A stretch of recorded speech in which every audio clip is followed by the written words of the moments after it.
Emakosini Tozani Tamaku, thank you for joining me for another video. In this video, I want us to look at how important the journey of our physical lives on earth is.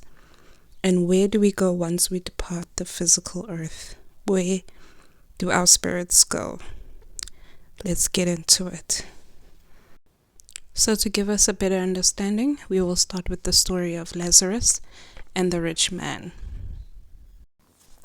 Luke 16 from verse 19. There was a certain rich man which was clothed in purple and fine linen, and fared sumptuously every day. And there was a certain beggar named Lazarus, who was laid at his gate, full of sores, and desiring to be fed with the crumbs which fell from the rich man's table. Moreover, the dogs came and licked his sores. And it came to pass that the beggar died and was carried by the angels into Abraham's bosom. The rich man also died and was buried, and in hell he lifted up his eyes, being in torments, and seeth Abraham afar off, and Lazarus in his bosom. And he cried and said, Father Abraham, have mercy on me, and send Lazarus, that he may dip the tip of his finger in water and cool my tongue, for I am tormented in this flame. But Abraham said, Son, remember that thou in thy lifetime receivedst thy good things, and likewise Lazarus evil things. But now he is comforted, and thou art tormented. And besides all this, between us and you there is a great gulf fixed, so that they which would pass from hence to you cannot, neither can they pass to us that would come from thence. Then he said, I pray thee therefore, Father, that thou wouldst send him to my father's house, for I have 5 brethren, that he may testify unto them, lest they also come into this place of torment. Abraham saith unto him, They have Moses and the prophets, let them hear them. And he said, Nay, Father Abraham, but if one went unto them from the dead, they will repent. And he said unto him, If they hear not Moses and the prophets, neither will they be persuaded, though one rose from the dead. So let's dissect this passage, because there's a few things, 4 in total, that I want us to draw out. Number 1, notice that Lazarus went to be with Abraham, meaning he was gathered to his fathers or his ancestors. That is the place of light. Notice that the rich man went into hell, the place of darkness. Not just the place of darkness, but the place of darkness and torments, meaning there wouldn't be any peace where he is. Number 2, notice also that spirits are also able to communicate with each other. Moreover, notice that even though they have passed from the physical plane, spirits do not forget what they did when they were alive on earth in the physical, which shows that life is not within the physical body, but we are first spiritual beings, whether we are alive or dead physically. Number 3, this physical life that we live is a prelude to the life we will enter spiritually when we leave our physical bodies. The way we live our lives now physically is very important and is a critical determination on where we go and what we become once we enter into eternity thereafter. In that understanding, we can understand what Paul meant in 2 Timothy chapter 4, verse 7 and 8. The life we live now is a race where at the end, in that day, we receive and get ready to enjoy our prize. Running a race is hard work. You are required to make sacrifices and suffer to ensure that you win. Number 4. Let's read from verse 27 again.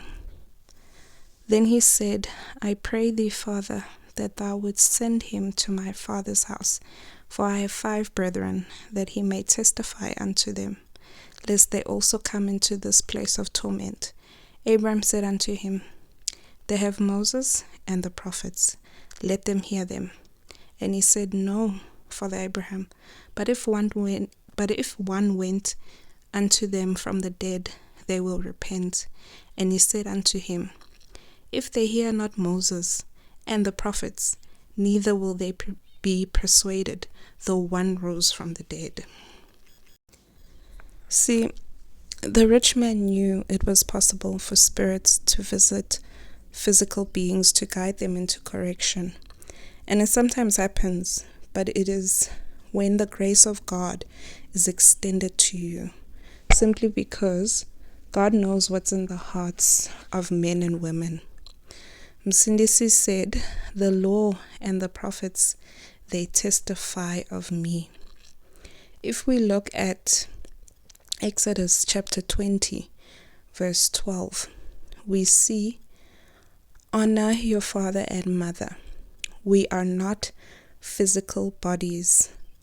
Remember that. We are not physical bodies. We are spirits, even when we are alive first. So, number 1, your first ancestors, the first spirits that God puts above you, are the ones who gave birth to you, your parents. Number 2, the same way Paul referred, and even the rich man referred to Abraham as his father, is how we must refer all the people in your bloodline, in our bloodline, who came before us. They are your fathers and mothers. Your ancestors are your fathers and mothers. Therefore, when Abraham said, if they don't obey Moses, if they don't hear Moses and the prophets, which is the law and your culture that says honor your ancestors, they will definitely reject any ancestor that would come with correction and guidance, because they simply have not the heart to hear from the law, the culture. So let's look at 10 examples, 10 verses that show us where we go when we depart this earth, when we die physically. In Genesis 15, God told Abraham that he will go to his fathers when he dies at a good old age. And he told him that you will go to your fathers in peace, in the place where peace is, the place of peace. And indeed, Abraham was gathered to his people, meaning his family, his ancestors. This is the place he went to when he passed away. Genesis 35, and Isaac gave up the ghost and died and was gathered unto his people, his ancestors, being old and full of days, and his sons Esau and Jacob buried him.